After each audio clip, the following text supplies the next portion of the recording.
So welcome back. And just to recap, the Oracy Skills tool that we looked at previously gives us an overview of all the Oracy skills our students need. But we learned from our survey and from working with the ELA community that teachers wanted to be able to assess where their students are in their Oracy development, and they needed a tool that would help them plan the next steps to move students forward. The Oracy Continua that we're about to present were created to address these issues. And just before we take a look at the Continua, there's something important that we need to clarify. And that's the question, how is a continuum different from a rubric? So here's a quick little video that should help to answer that question. How is a continuum different from a rubric? A continuum is a tool for planning teaching. A rubric is a tool for evaluating student performance. A continuum describes a developmental progression. A rubric describes levels of achievement. A continuum informs teachers about what they can expect regarding student development. A rubric is used to identify evaluation criteria. A continuum is used to plan teaching. A rubric is used to evaluate student performance on a complex task. A continuum is not tied to grade or cycle level expectations. A rubric is tied to criteria specific to a grade level or cycle. A continuum is used to inform subsequent teaching. A rubric can be used to inform subsequent teaching. To summarize, a continuum describes developmental progression, is used to plan and inform teaching, is not tied to grade or cycle level expectations. Okay, so I hope that helped to differentiate between the two kinds of tools.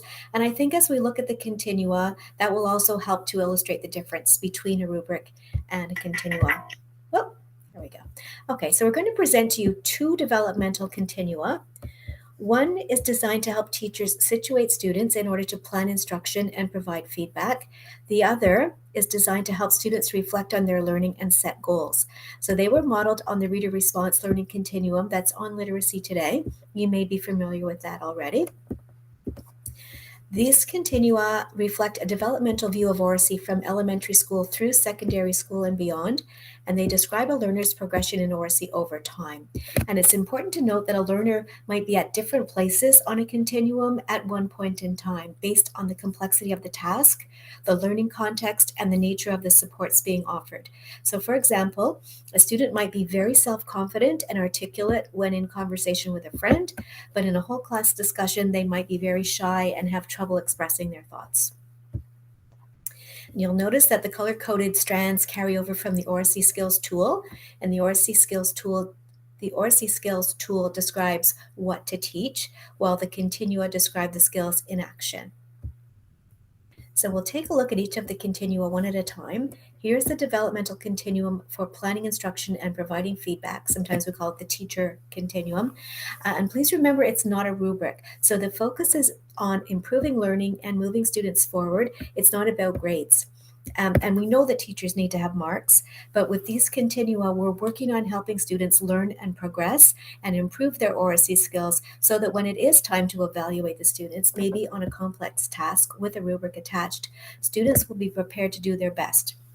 So we might say the continua focus on the foundation and building blocks, whereas a rubric would evaluate the whole completed building. At the top of the continuum, we see the 4 strands from the Oracy Skills tool: the physical, linguistic, cognitive, and social and emotional. And just like in the Oracy Skills tool, terms in bold are defined in the glossary. We read the continua from bottom to top. So at the very bottom, we have this information. Most of this I've already mentioned, that the continuum shows the development of skills that are spelled out in the Oracy Skills tool. We see descriptors of Oracy skills in action, but it's not an exhaustive list. It just gives us some examples. And the levels build upon each other. So at higher levels, you can assume that students have already mastered skills in the lower levels. You know how the glossary works. And lastly, some important advice. that we've already touched on. To develop Oracy skills, students need explicit instruction, scaffolding, and practice in a variety of contexts. So let's look at the levels. So starting at the bottom, we see before beginning, and there are no descriptors here, but we need to recognize that students may not yet appear on the continuum and that they're working towards what is indicated at the beginning level. Then as we move up, we have the developing level, the experience level, and finally the accomplished level. And if you've worked with the reader response learning continuum, you'll see a lot of similarities, like reading from bottom to top and the levels and the 4 columns. And this was intentional so that these new tools would not be completely unfamiliar. At each level, we have descriptors for the 4 strands. If we zoom in, you can see, for example, in the physical strand, we might observe a student at the experience level in a specific situation, for example, a small group discussion like a literature circle or maybe in a debate. And in that context, we might see that the student is varying, adapting, and controlling their voice and body language in light of the context, their purpose, and the audience. So as you see, students at the experience level are doing very well. But for more of a challenge and to move them to the accomplished level, a teacher could plan instruction and give students feedback to help them master their use of voice and body language and deliberately connect with the audience to make an impact. So now we're going to look at a case study, and we'll take a few minutes to read it, and then we'll go to breakout rooms to discuss where the student falls on the continuum and propose some ways that we could help move the student forward. Okay, so let's read over the case study. Student A is in your ELA class, and you've observed this student's talk behaviors in a variety of contexts and different settings. So when A is interacting with friends in informal settings, so not in your classroom, but when you see A in the hall, in the cafeteria, around the school, student A seems to be very chatty. They appear to be popular, and their friends pay attention when they speak. In your ELA class, in small groups chosen by students, so when they're working with friends in small groups, A talks when encouraged by others in the group. In your ELA classroom, in small groups arranged by you, so not when students are not necessarily working with friends, A makes very limited contributions. In your classroom, in whole class discussions, A never volunteers to participate. If called on, they will give a very brief, simple response. And something kind of interesting, A's phys ed teacher reports that A is her star student, a gifted athlete and natural leader who often explains techniques and procedures to classmates. So that's our student A. So what we're going to do in your breakout groups, you're going to need the document in the Google folder that Stephanie shared with you. This time, the Developmental Continuum, and putting a link to that in the chat. There we go. You're way ahead of me. I had put it in the chat as you were speaking. Okay, well, great. So good. You said. Okay, so actually, I put a link to the folder so you have the case study there as well. Okay. Anyway, it would be good if you have the continuum handy, and you might want to read the case study over again as well. I'm going to ask you to focus just on the green social and emotional strand. Don't worry about the other strands, and figure out where the student lands on the continuum for social and emotional, and then maybe propose some ideas to move the student forward in your ELA classroom, because things seem to be fine in outside of class and in phys ed class. So we're talking about what can you do to work with the student in your ELA classroom. I hope you noted your, since you didn't have names this time, maybe could we start with group 1? What would you like to tell us about your discussion that you had in your group? Do we have a spokesperson for group 1? Or is there somebody who'd like to volunteer to start? Andrea, thank you. Go ahead. Wendy had said that she thought it would be a good idea for the student. We situated the student at beginning, and she thought that, and we all agreed that would give, if we gave the student some time to jot down her thoughts before sitting down to speak, that would help her contribute into the group. Okay, very good idea. Yeah. Yeah. Is there anything else that you'd like to share, or that was the main, that was your number one? Yeah. Perfect. Okay. That's a great idea. And is there someone else who would like to go next? Andrea, what group, do you know what group number you were? I think maybe we were one. You would think you were one. All right. I think we were. Let's see if we have someone from group 2. Something that you'd like to mention? Anything that you talked about, whether it answers the questions on the screen or if your discussion went in another direction, that's fine. What would you like to share with us?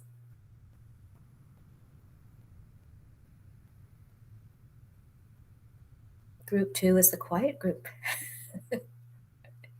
I'm not sure our group number, but we Okay. definitely suggested a script Okay. ahead of time to make this. We discussed a lot of things that would try to make the student feel more comfortable, because obviously when they're comfortable, they're more willing to talk. Mm-hmm. So we suggested choosing groups that would make the student more comfortable, or in the beginning, choosing topics maybe based on physical, active, like sports or something that they would be more comfortable with. So I guess we went with reviewing the classroom environment as the first task. All right. Okay. Thank you very much. And Laura, you were group 2. Oh, great. Okay. How about group 3?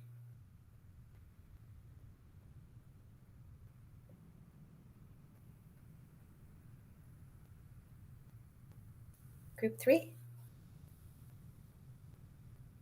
Group 4? Anyone at all? In group 4, we mentioned a couple of things, like this student seems to be very confident in physical education, gym class, and helping. So maybe at some point that subject touching the class so they feel like an expert. Mm-hmm. Also giving them some sort of talk moves, sentence starters, so they might feel like they could share something. If they've got a checklist or something to start with, they might be a little less reticent, a little less shy.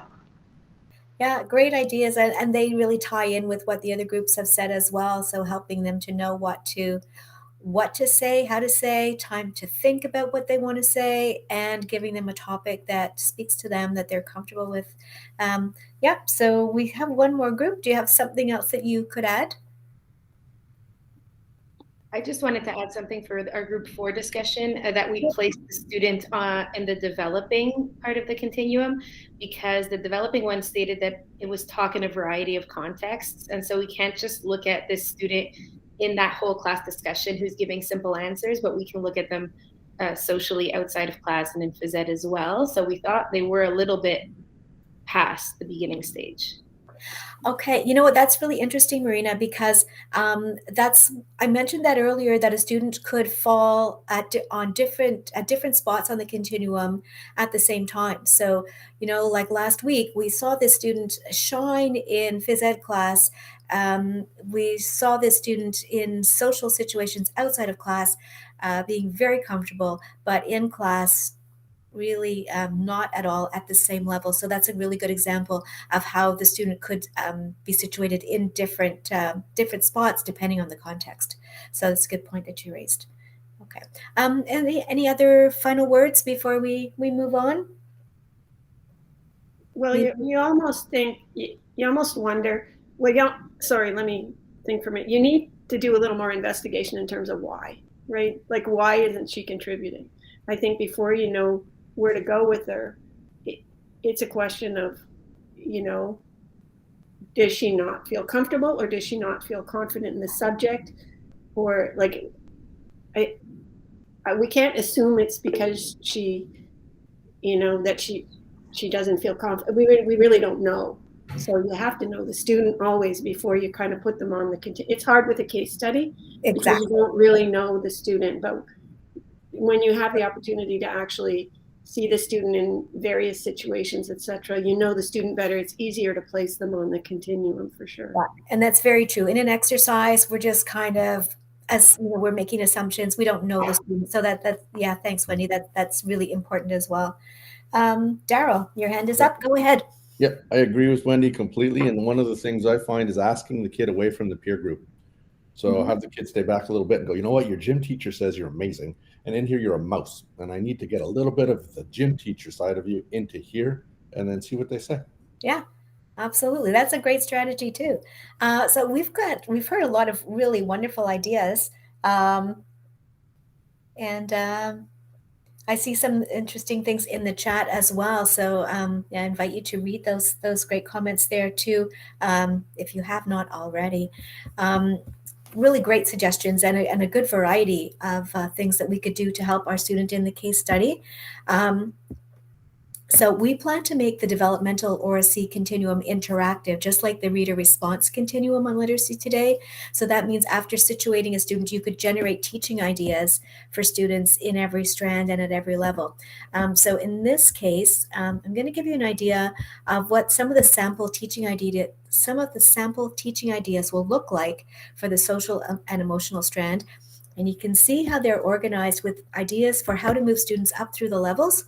So if we situated our student from the case study at the before beginning or beginning level, I know you said developing, but that would definitely not be in class context. In the class context, probably more beginning or even before beginning.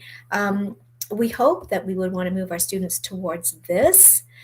So we would want to move our students towards expressing thoughts, ideas, and understanding as their confidence grows, and building confidence by contributing in a variety of contexts. And the teaching ideas to move students up from before beginning and beginning levels would include things like this. So giving students many opportunities to practice talk with a variety of partners. And you might start with a familiar partner and eventually work up to less familiar people and eventually small groups. So that's one of the things that you mentioned. That's a possibility that is on this, just happens to be on this list here. And encouraging or allowing students to talk about things they know and enjoy and gradually expand on topics as the student becomes more confident. So that's pretty, so pretty much along the same lines as what you were mentioning as well. And I'll just say in the, we do have something similar to the idea of giving students time to think and plan and write those and write out some of their ideas. We put those more on the cognitive, in the cognitive strand as far as the teaching ideas. But like I said before, there's so much overlap. But to build confidence, that could be another way with the cognitive skills of thinking ahead, planning ahead, preparing scripts, all of those things that you said were just like wonderful, wonderful ideas. Now, all of this might look complicated, but when the interactive version of the continuum is online, you'll just have to click on the spot where you're situating the student, and the teaching ideas will be generated for you and show up right there. So, all right, so here we go. We're going to continue to work with the continuum and view a video from Literacy Today. So again, we're going to look at how we can use the continuum to situate a learner. And again, it's, this is a student we don't know, so we're just going to have to do the best we can with what we observe in the video. Of course, your own students, you would know better, but we'll do the best we can. So you probably want to have the continuum that you used for the case study, have that handy so you can refer to it as we view the video. And we're going to watch a small group of students discuss a text. Pay attention to the boy in the white shirt, so we'll just focus on him and see if we can connect our observations of him to the descriptors on the continuum. And it will probably be easiest if you focus just on the cognitive and social and emotional strands. So you don't need to worry about the other strands. We'll look at the social and emotional and the cognitive and the boy in the white shirt. So we'll just see if we can get the video started. Here we go. Was this one where he's talking about the community? Right. Yeah. And so he's talking about the circle. So on the inside, in the middle, are the children. Right. Then the elders who teach them, and then the mothers. Yeah. They're the givers. So they basically produce everything. And then outside, on the outside, we have the warriors, and the warriors are the men that would protected everything inside the circle.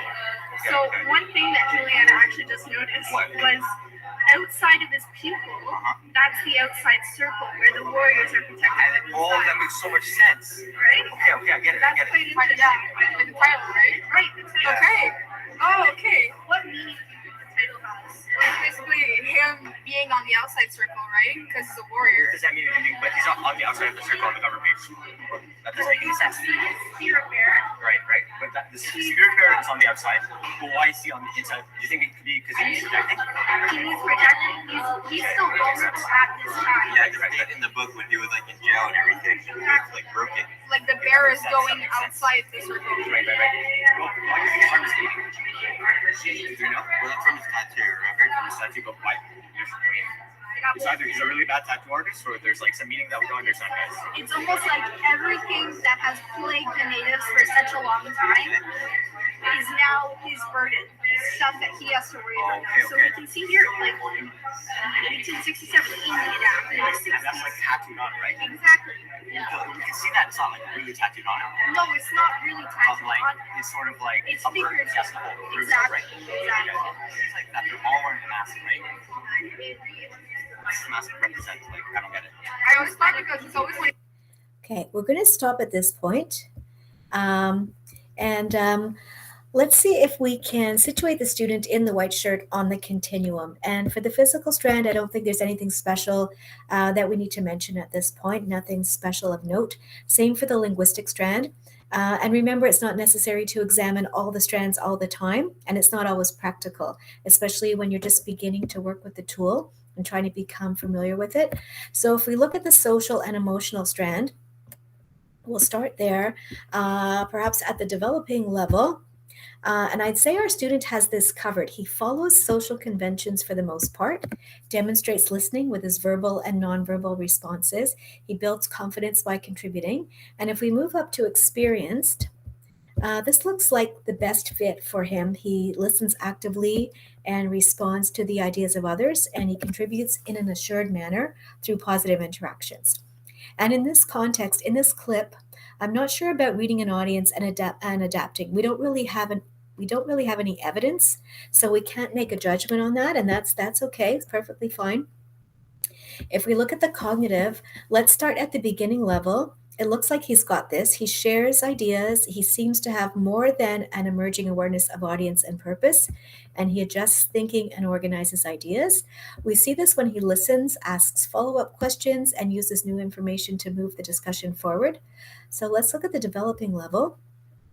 This looks like a good match. He expresses ideas, uses strategies like questioning and clarifying. Again, reading the audience, we can't really say based on this short clip.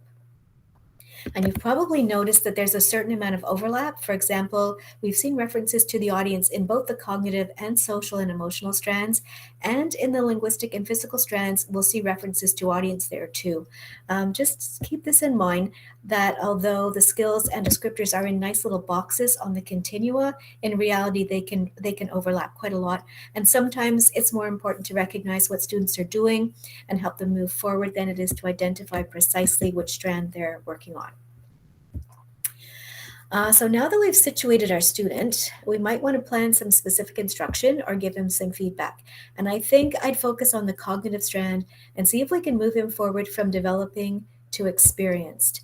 I think he's pretty good with acknowledging and considering different perspectives, but maybe he could work on purposefully choosing strategies to make the discussion, to take the discussion further and expanding on his ideas. And remember, we're doing this as an exercise. So in your classroom, like we mentioned earlier, you would know your students, you'd be in a better position to understand what's going on. And something we wondered about with this student, we were thinking that maybe he was trying to encourage others to participate, and that's why he didn't contribute a lot of new ideas himself. Maybe what we saw in the video is not typical, and maybe he would generally fall more into the experience level. But just as an exercise, we just wanted to try and illustrate how you might use this. Okay, so if we think back to what we observed in the video and look at an example of what we might do to move our student forward. We'll start with the descriptors from the cognitive strand at the developing level, where we situated our student. And in this context, the students seem to be experimenting with a range of strategies and expressing and supporting ideas related to the topic. So if we go to, for cognitive, the descriptors for the cognitive level, for the cognitive strand at the experience level, we'll see what we're working towards. So we'd like to see our student purposefully choose strategies, make connections, and expand on his ideas. So we might try talk moves as a strategy, good old talk moves. And these are examples of some from Literacy Today. So with our students, we could look at these talk moves and discuss how and when they might be used, model and practice. We could brainstorm some additions or variations to the sentence stems, post them on the wall or project them on the interactive whiteboard, or we could make cards and tape them to the desk or tabletop. And all of this can help our student to incorporate these talk moves into his discussion repertoire and hopefully move him a little bit further along in his Oracy skills. And keep in mind that it's okay to focus on just a small part of the continuum on what your students need. And that might be just a little bit of a strand. For example, in the social and emotional strand, you might have a student who understands social conventions for talk and who is a really good listener, but who needs help to build self-confidence. So that could be your focus for planning, instruction, and feedback. And especially for our students with special needs, we need to find something that they can work towards and be successful. And it could be something very specific, like using an appropriate level of volume, or maybe it's teaching specific vocabulary. We don't want you or your students to be overwhelmed by all of this. So we recommend that you just take manageable pieces, meet your students where they are, and go one step at a time. And we know the Continua contain a lot of text and a lot of information. It's okay to approach it a little at a time. Just like the Oracy Skills tool, you don't have to teach everything all at once. Start with what makes sense for you and your students. And teachers have told us that often they can work Oracy Skills into what they're already doing. So it's not more to teach, but maybe just a slightly different approach. For example, when you're doing a think, pair, share activity, you might want to take a minute to make sure your students know how to show their partners that they are listening, and review what active listening looks like and sounds like. And we're going to pause here for a few minutes and think about what we've just looked at. So we're wondering, what are your first impressions of the continuum for planning, instruction, and providing feedback? And if you have any questions or comments at this point, you can put them in the chat, or if you prefer, you can put your mic on. And we'll just take a minute to kind of reflect and think. I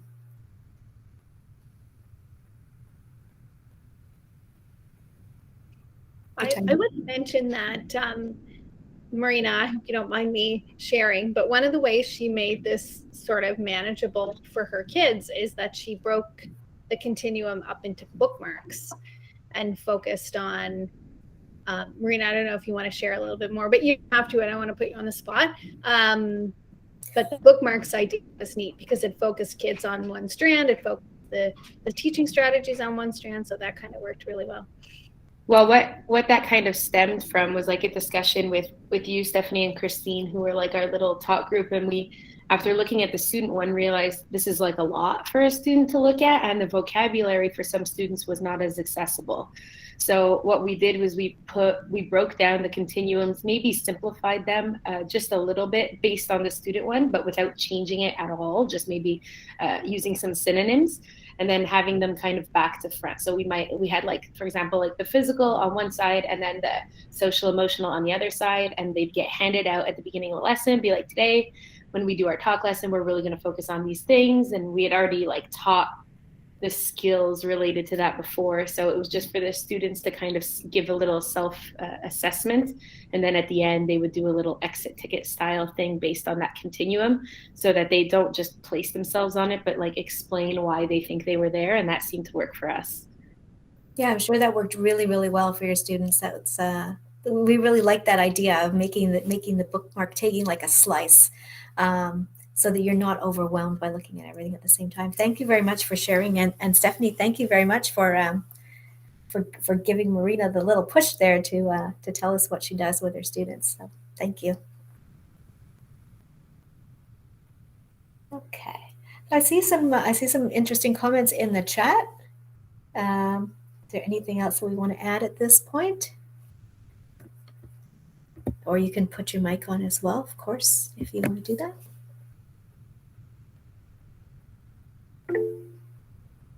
Daryl has his hand up. Go ahead, Daryl.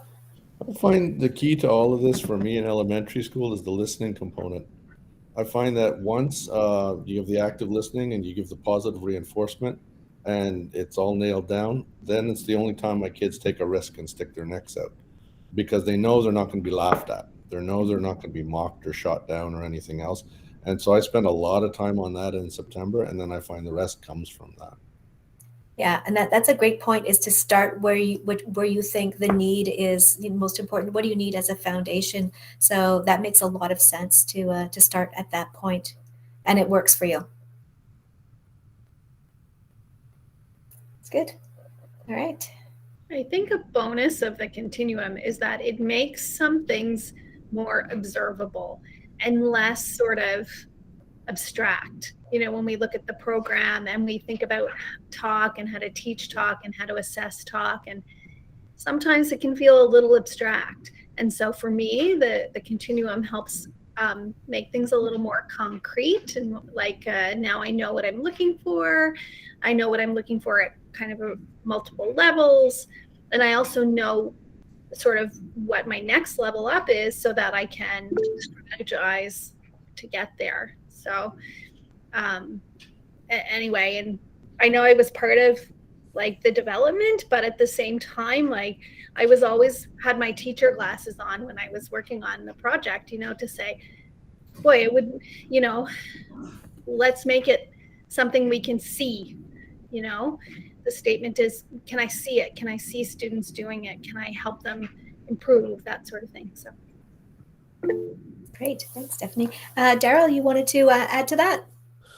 So this is, you want us to this is a tool to be internalized. It's not a tool basically to be basically deconstructed and make rubrics out of. It's something, so it basically helps us to look at what we're doing and then focus on evaluation from there. It's an internalized tool. Well, it's formative assessment. It's assessment for learning. So this is what we're looking at to move our students forward and to help us to give them feedback, to help them to think about what they're doing, how they're doing, and where they're going to go next. And Melinda's going to get into that in a little bit more coming up. But yeah, it really is just to help. I guess you could call it. You could say that it's internal. It's really what we're thinking about as we're teaching, and assessing our students and helping them to get better and do better. But I see it, Daryl, too, as tracking, but tracking over multiple contexts and using it the way that it's going to work for you in your classroom, and do you have one for every kid? That seems overwhelming to me, but maybe it works for you, and maybe you only have 5 students, and you know what I mean? So I think it's like, that's part of why I like them, is because they're very flexible. Like they're not, you have to use it this way and you have to check it off, and it's not meant to be like that. So yeah, use the section that works for you at this point in time. What do your students need, and what do you need to do?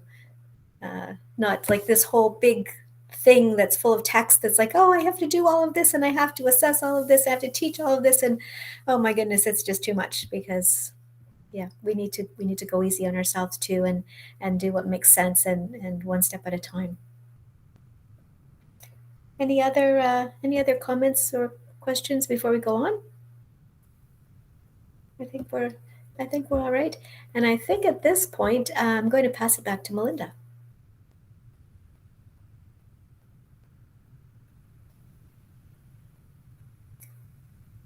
I don't know if your mic is on, Melinda, but we can't hear you.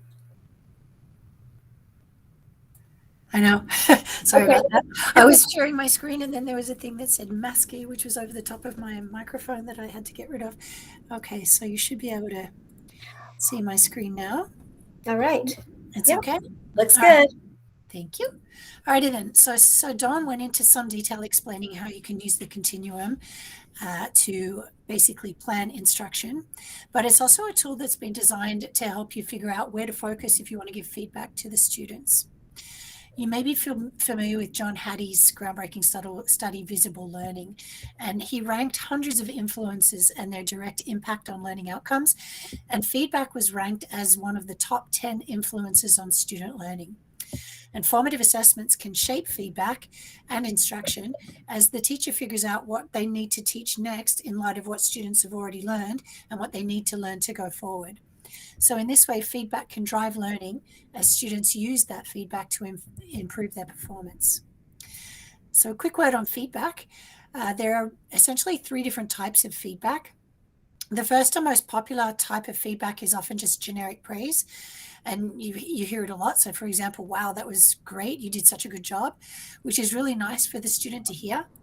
And it can be motivating, like at the moment, but on its own, it's not very useful in the learning process. So there's also corrective feedback, which can be useful if the student is learning and they can take that information immediately and they have an opportunity to correct, but it doesn't provide them with additional information as to how they can improve or what strategies or processes they can adopt to move forward. So the third one is high information feedback, which combines corrective feedback with information about the process, as well as self-evaluation. And that can help learners answer 3 main questions. And this comes back to Hattie, as well as other research from Williams and Black. And they focus on 3 questions. So the student asks themselves the whole way through, where am I going? And feedback should help them answer where they're going. So what's their learning goal? Where am I now? What's my current understanding in what it is we're doing? And how am I going to get there? So how am I going to achieve my learning goal? So any feedback that we give students should help them like pretty much answer all of these 3 questions. So we're going to go back to the clip that we watched earlier from School 21, and we're going to focus in on Kate Barron's grade 2 math class. And as we focus on the talk task in math, you'll notice that this teacher is super clear about the learning goals for what she wants them to discuss, or learning intentions, learning goals, learning intentions, same thing. And as you watch the clip again, I'd ask you if you could pinpoint the 2 goals that she asks them to focus on in the talk task. So I'm just going to start it up and skip through to put your hand up if the beginning. someone in your family. There we go.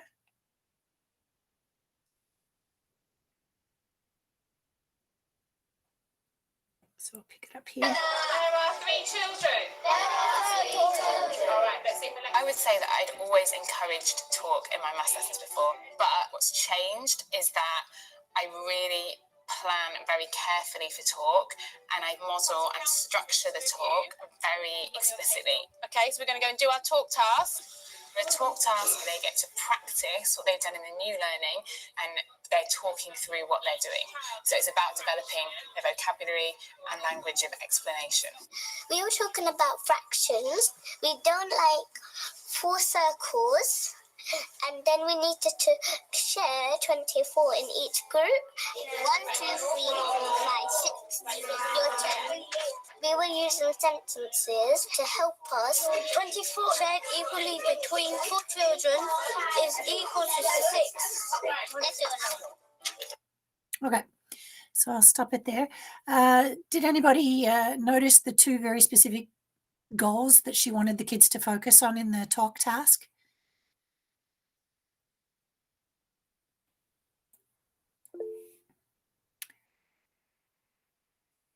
I think Andrea has her hand up. Yes, Andrea.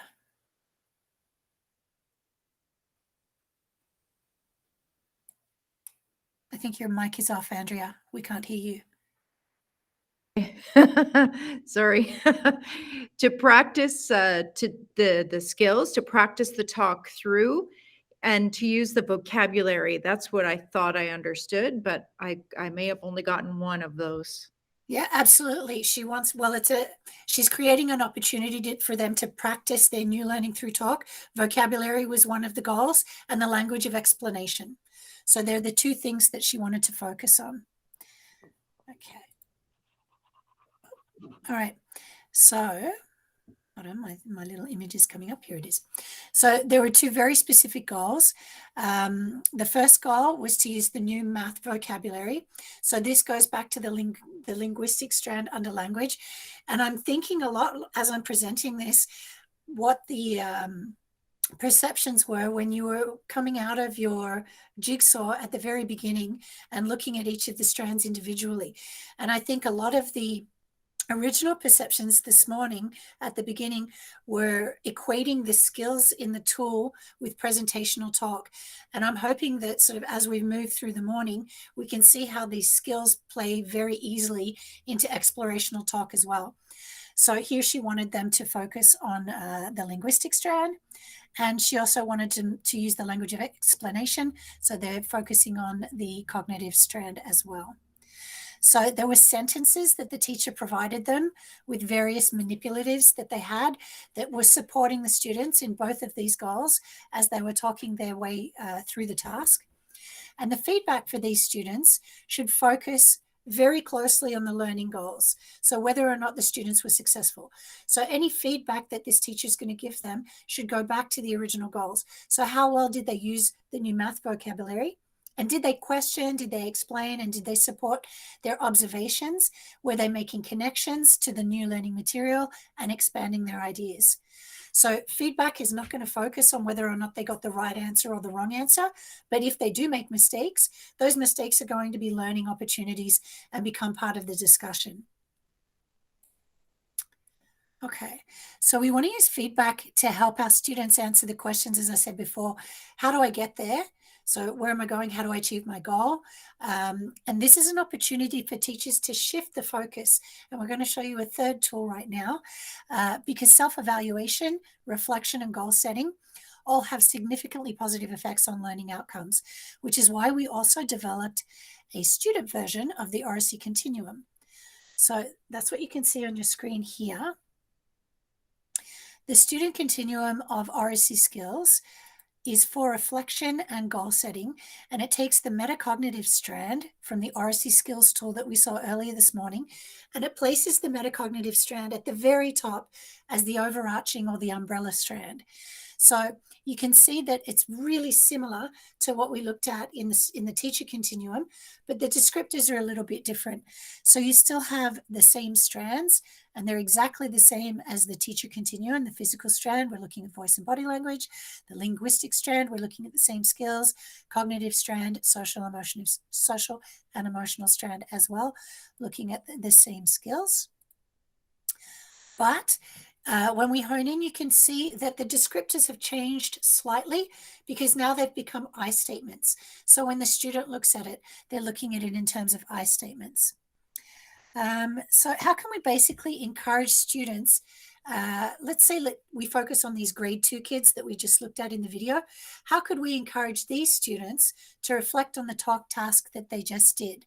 So if you're the teacher of these grade 2 kids, and you're looking at this continuum, what kind of questions could you ask them to have them think about their Oracy skills that they were using in the talk task?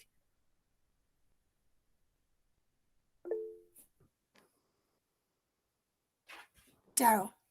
I've not had any success with asking. I have to model it. So if I model it and I go, what is this? Where would this be? And if I model it and then they can understand it, then they internalize it. But the only success I've had is with modeling, from the bottom of a continuum to the top. Okay, well, let's say we don't focus on the entire thing straight away, because that's what we've been saying as teachers is just to focus on a very small element. So what I would do is perhaps I could show them this on the smartboard or put it up somehow so that they can all see it. And I would say, okay, beginning, I use familiar vocabulary and I try out new words. Does everybody remember, the goal of the talk task was to try and use the new math vocabulary. So I could say, well, hands up, who used new math vocabulary as you were talking in your group? And then I might ask them, so what kinds of words did you use? And as they tell me, well, we used fractions and we said a quarter and we said a half and a third or whatever. And I could put all of this new vocabulary up on the board. So that might be a way to help the students focus because they're only grade 2 and this is a very big tool for them to focus on. So I could just pull out a really small part and ask them very specific questions that were related really to the goal of the talk task, and I could have them reflect on what they were doing that way. And for the second one, they were supposed to use the language of explanation. So I'm going to focus, let's say, on cognitive skills, and I'll just focus on a very small element in the student continuum. So I explain and develop my ideas. I use strategies like questioning and summarizing, and sometimes I build on the ideas of others. And I might say, okay, so who thinks they did a good job in their group, basically, developing their ideas and explaining the problem of, dividing up your 24 cookies into 4 groups. and how did you go about doing it? And perhaps we could have one group that could tell us how they divided their cookies. And it could be just a very simple oral reflection that way, where I just isolate two very small elements so that I'm not having them do anything that's written. It's not going to be long. It's just going to be very quick feedback through discussion. That's one way. But you could do it any sort of all different ways, of course. But if you have any other ideas or other ways that you would go ahead and do it with grade 2 kids, please go ahead and share in the chat or pop your mic on. Because I just want to go back and restate what Dawn told us before, that the tools, because they're not rubrics, because they're developmental tools, we've developed them to try and make them so that they can be used at all levels. So from cycle 1 elementary all the way through to cycle 2 secondary. So it really depends on the complexity of the task. And you could sort of like be talking about some sort of physics experiment with really complex vocabulary and do the same kind of reflection with Set 5 kids. Okay, I'm going to go back to my notes. Okay, so like the other tool that we showed you for the Oracy Skills tool, we also put together a planning tool that kids could use. So to make it accessible, let's say for older kids or more experienced students who are aware of the different elements, they've been working with the Oracy Continuum, the student continuum for a while, they might want to take a jab at using this interactive goal setting tool so they can easily fill it out. They simply choose a section that they wish to focus on. So let's say you have a kid that wants to focus on the cognitive section. It's an interactive tool, so basically they would just fill it out. There's a place for them to write their goal.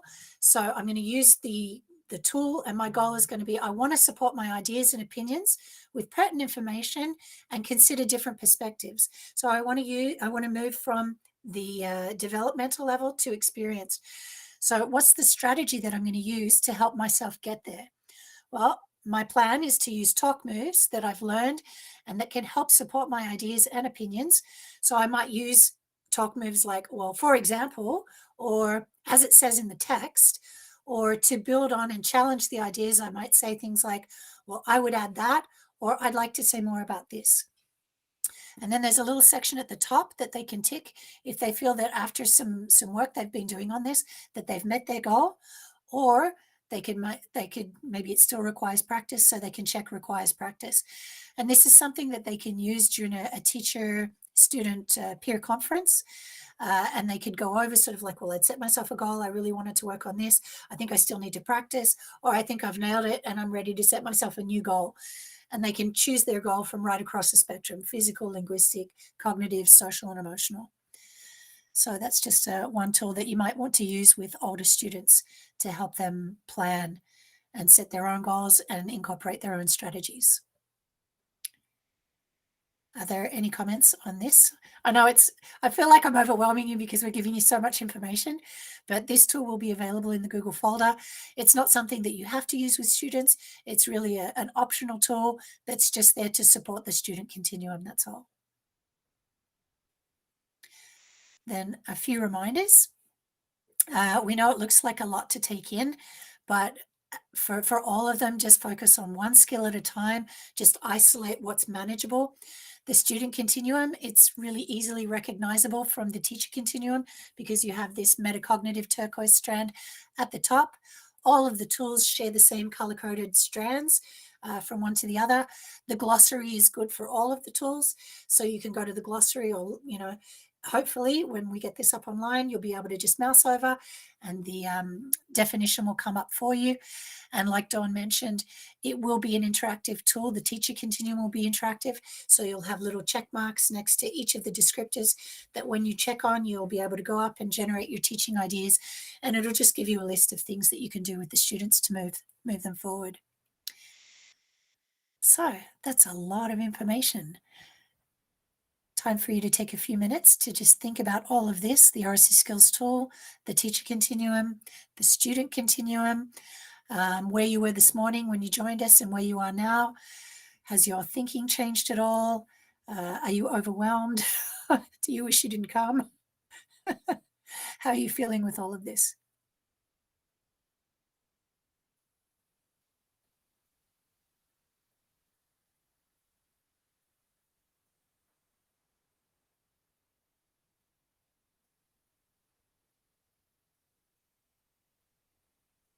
I think there's a lot of thinking going on. Yeah, I'm just going to let that awkward silence move somebody to speaking.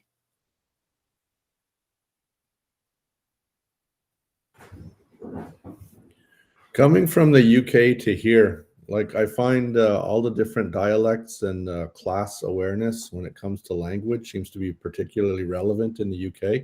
And when you come here, how do you find the difference? Or do you find it just the same when it comes to basically dialects, local dialects? I don't know. Well, I think there's a lot of similarities here because we're in a bilingual province. And I know when I was teaching, I taught in Quebec City, and the majority of my students were Francophone. I had very, very few Anglophone kids. So confidence was a huge thing just in terms of the language. Getting them to speak English in class sometimes was a challenge. And it really varies from city to city and rural areas and things like that. So I think it's important in the UK, but even now more so, I think even in Montreal, you've got much higher immigrant populations in Quebec City and Montreal now than just 10 years ago even. There are more allophones, particularly I think English Montreal School Board is one of the boards that has the highest number of allophone students. So it's becoming a question culturally too.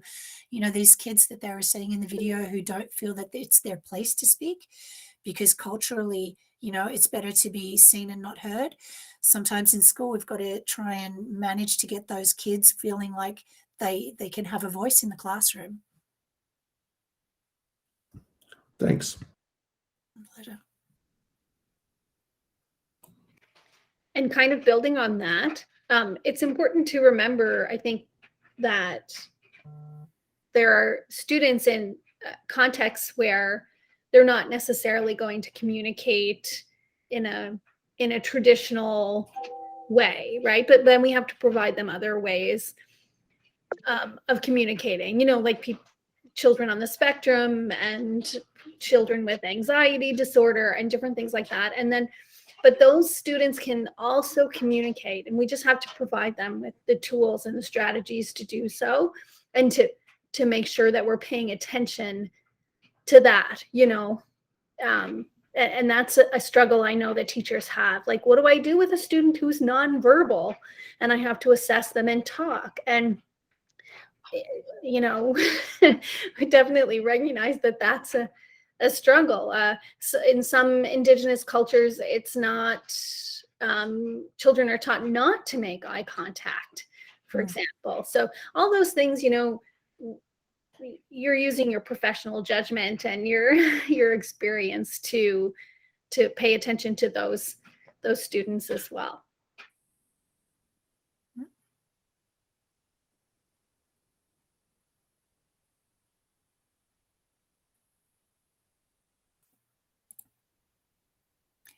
There are a couple of things that I'm noticing in the chat too. Yeah, well, we hope that the I can statements for the student continuum is going to be something that students will be able to connect to see where they are in their own development. To the categories. Yeah, it will take a lot. It will take a lot of time, I think, to become familiar with things and for it to be useful and valuable. But like we're saying, just little pieces, like baby steps. Andrea. Yeah, I just wanted to say I think that it is actually an important thing for us to really look at that talk competency, because I think that it's kind of underutilized. So it gives us a little moment to think about that. And there was a second thing that I was going to say, but I cannot remember. Oh, well, couldn't have been important.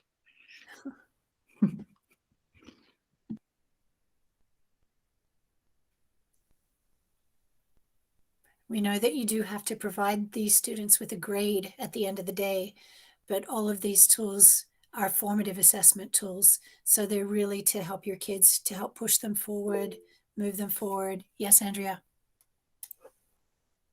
Your mic is off, Andrea. Sorry. I think that it's actually the talk competency is actually a useful tool to see where kids are cognitively. That's my second point, because, for example, in my school, my students are not reading and writing particularly well.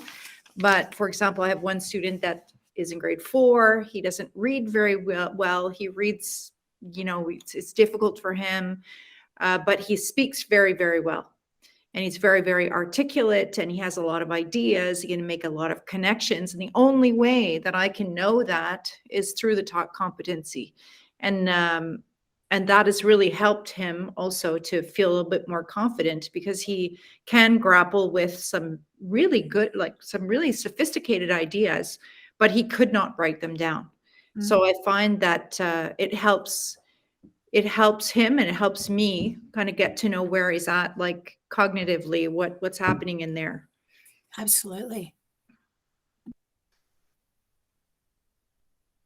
I'm sure he appreciates having that option too, to be able to express himself verbally if he has the trouble writing his ideas down. Daryl. Yeah, I'm finding I'm spending more time now teaching children how to enunciate to speak to their computer. Oh yeah. Yeah. Well, teaching online gives us a whole new, it's a whole new thing. Making sure that they have their camera on, and there's like the netiquette is a really big thing now. My kids are online well, they're back to school this week, but they're online the last couple of weeks.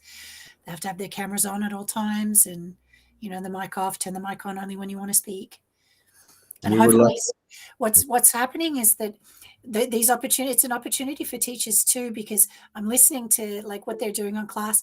And if the only time that they have to speak online is to give the right or the wrong answer, and then they get the wrong answer, then they don't want to speak anymore.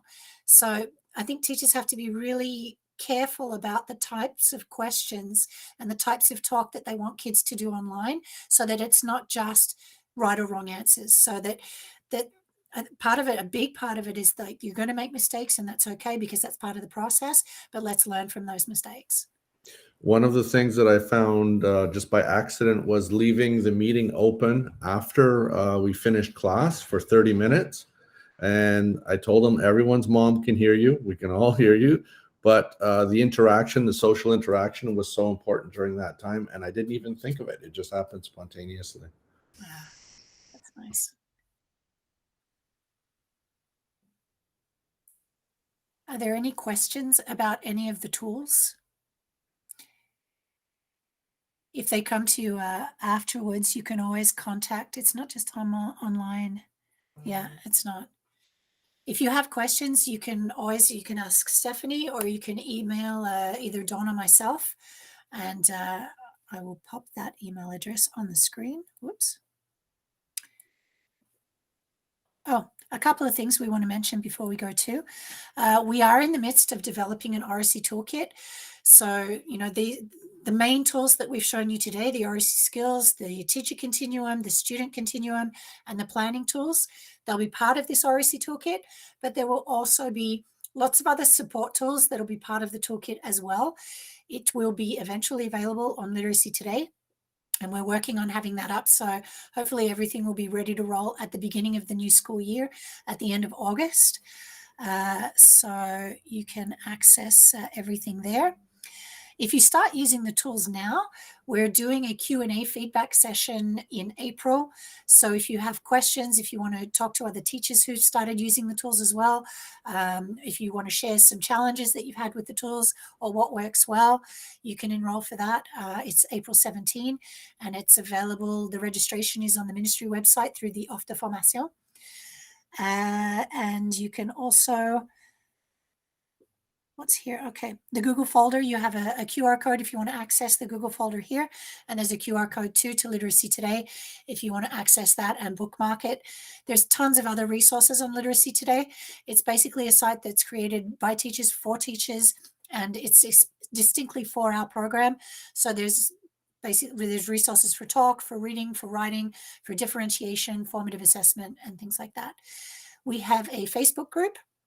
If you'd like to stay up to date on current book lists, all of the great book lists that are going on right now for elementary, young adult literature, things like that, please jump on Facebook and you can ask to join the group. We also put little reminders in there for the workshops, the upcoming workshops that we're giving as well. And we would appreciate your feedback at this moment in time. I think we have 3 or 4 quick questions for you. It should take you less than a minute. If you could access the form with your phone or a tablet, or click on the link, which is probably in the chat, and just take a moment, please, to fill out the feedback form for today's session. Yes? Yes, Sarah, the Facebook group is called Literacy Today. So if you just search in Facebook Literacy Today, all the links should be there for the feedback form. And then further back in the chat, you have the link to all of the Google Doc, all of the Google folder that has everything we talked about, plus much more. It's all there.